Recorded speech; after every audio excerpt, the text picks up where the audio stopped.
We're now going to learn about galvanic cells. First, electric current. Current is how much charge passes through a certain area per second. So your current symbol is I, charge is Q, and then that's per time. So it's charge per time. One thing that's going to come into play here is that Faraday's constant is 96,500 coulombs per mole of electrons. So, for example, if it asks how much charge passes through the cross-section of a wire that is carrying 0.987 amps of current for 12.3 minutes. Well, we're basically going to do a long-dimensional analysis here. So we go from 12.3 minutes, we'll go minutes to seconds, seconds charge, so coulombs, and we want to know the charge. That's it. Now, 60 seconds is in a minute, and coulombs per second, those are the units of your current. So it'd be 0.987 coulombs per second. You multiply across, and that gives you, since all of these ones cancel, that would give you the coulombs. So we get 12.3 times 60 times 0.987. So it's 728 coulombs. Now, if it had asked for the moles of the electrons, or if we want to do it from now on, so we could add one more. We could have also just done this originally here, where we add one more section. And we go from coulombs to moles. This is the Faraday's relationship, that there's 96,500 coulombs in 1 mole of electrons. So then you would divide your coulombs by 96,500 to find out how many moles of electrons that is. In a galvanic cell, spontaneous redox reactions occur where you have a metal and it's in a solution containing the ions of a different metal. And one of them is going to be oxidized and one of them is going to be reduced. So basically, 2 electrons from the zinc are transferred into the copper ions in the solution.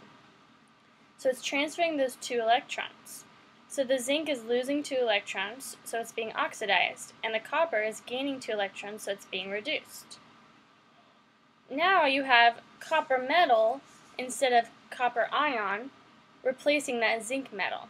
And you have a zinc ion because you lost 2 electrons. So basically you're turning your zinc metal into copper metal and your copper ions into zinc ions.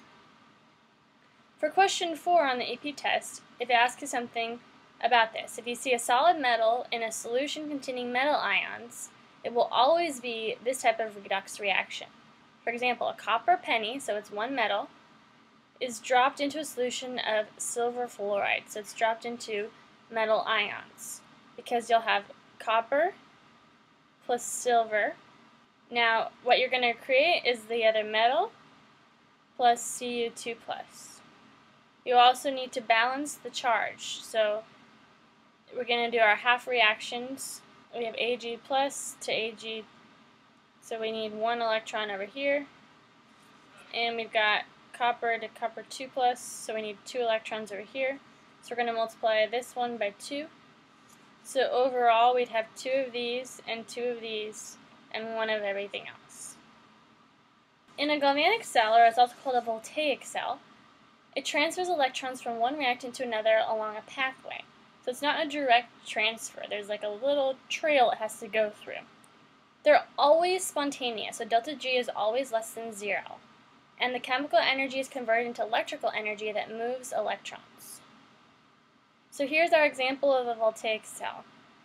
Zinc plus copper 2+ yields zinc 2+ plus copper. So at the anode, you have the oxidation. And you've got your zinc metal, and it's losing electrons. And then at the cathode, you have your copper metal, which is gaining electrons. You also have the zinc metal is in zinc solution, and the copper metal is in copper 2+ solution. So what happens with the solutions is you have this salt bridge in the center. And that allows the ions here to go back and forth along this salt bridge. The way you could write this also is with line notation, where you would basically write zinc 2 plus, and then zinc, and then in salt bridge, so you put 2 lines, and then copper 2 plus. That's the line notation. So one way to remember what's happening at the anode, what's happening at the cathode, is a mnemonic called red cat.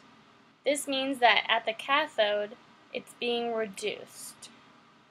So here's another visualization of it. From the anode to the cathode, you've got 2 electrons going to the cathode. The solid zinc is losing electrons, which means it's falling off and creating zinc 2 plus, and the copper 2 plus is going and forming copper. So you're going to plate copper, you're going to form copper at the cathode. You're actually going to create a metal that's going to form there at that cathode. It's going to increase in the metal on that side. The salt bridge is a U-shaped tube. It has a gel with soluble ions, usually Na+, SO4 minus, or NO3 minus. They're not involved in the redox reaction, and they can't react with the ions in the electrolytic solutions to form a precipitate. That's why we chose these ones that are always soluble. And ions basically just keep the solutions in the half cells neutral, because if they didn't remain neutral, then the reaction would stop. So the salt bridge, the anions move towards the anode.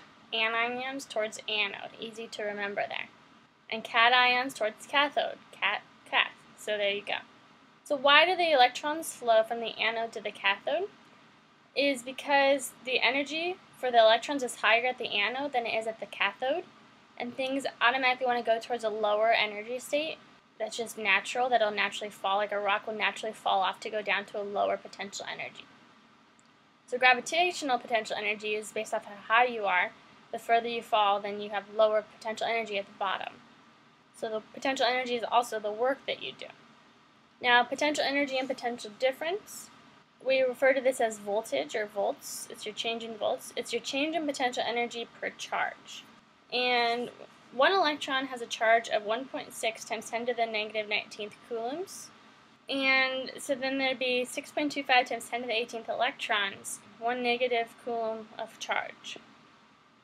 Potential difference, or change in V, is the change in electric potential energy per unit charge. So it would take 12 joules of energy to pull 6.25 times 10 to the 18th electrons from the cathode to the anode. These electrons would now possess 12 joules of potential energy, which will be converted to kinetic energy as they spontaneously flow back to the cathode. So here's the summary. Voltage is the energy per unit charge. The energy is the difference in potential energy between the anode and the cathode. The charges are the electrons, which each have negative 1.6 times 10 to the negative 19th coulombs. It takes 6.25 times 10 to the 18th electrons to add up to 1 negative coulomb. And the difference between the anode and the cathode is 12 joules per coulomb. If you take the electrons at the cathode and drag them back to the anode, it would take 12 joules of work. And 12 joules of potential energy is converted into kinetic energy to move the electrons from the anode to the cathode in a 12-volt battery. Other words for potential difference that you should recognize, if it says EMF, that's also the voltage difference. It stands for electromotive force. Standard EMF, also E-cell, E-naught cell, or cell voltage. All of these are measured in volts, and they're all basically interchangeable. You should recognize that it's telling you the voltage. For all cells, the standards are to have 1 molar of each of the reactants and the products at 1 atmosphere and 25 degrees Celsius. Standard reduction potentials, so here's our E0, that's a voltage symbol. We use them for half reactions to calculate the overall E0 for the overall reaction. So for example, here's a half reaction, and it gives you the standard potential for that half reaction. We can have a whole bunch of them. We're going to have a whole table that'll give you that you can see all of these. They're organized from the best of being reduced to the best of being oxidized. So when you have 2 that you're choosing from, when you have 2 and you put them together, you have to figure out which one's being oxidized and which one's being reduced.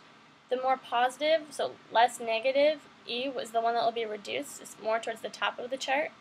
The one on the bottom, it gives you the reduction one, so you have to flip it and flip the sign so that it's being oxidized instead. So here's some information about calculating the standard cell potential. And here's an example. What is the cell potential for this cell? If you look at the chart, this one's going to be higher than the nickel. So we take this one normally, but this one is going to be oxidized, so we flip that one. So we flip the sign of this to positive 0.25. Then you just add these together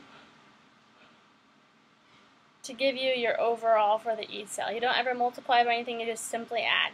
So you switch the sign and then you add them together. E naught for the cell has to be positive for this to be spontaneous. So for galvanic cells, you should always end up with a positive E naught value. So determine the value of the standard cell potential for a cell operating on a reaction between AgNO3 and solid nickel. So we're going to have nickel to Ni2+, and silver and Ag+. So you look on your oxidation reduction chart and you look for the best reducer. So on this chart, silver is right up here, plus 80, nickel is down here, minus 0.25. So we take 0.80 and then we're going to flip the 0.25 to a positive value because it's going to be oxidized instead, it's lower down on the chart. And then we'll just add those together. Once again, you don't double the voltage if you have to multiply the equation by 2, because if you multiply the number of electrons, you also double the energy. Okay, see if you can try this one. Okay, now we know that the potential of the full cell is 0.47. So this one's being reduced, so this one's going to be positive. Plus something is going to give you 0.47. It's 0.47 minus 0.8, so negative 0.33. But remember that this was the oxidized one, so if we want the reduction potential, that means that originally it would have been positive 0.33. So your answer is 0.33 volts, and you could look on the chart and see what element that is. And that's it. See you later.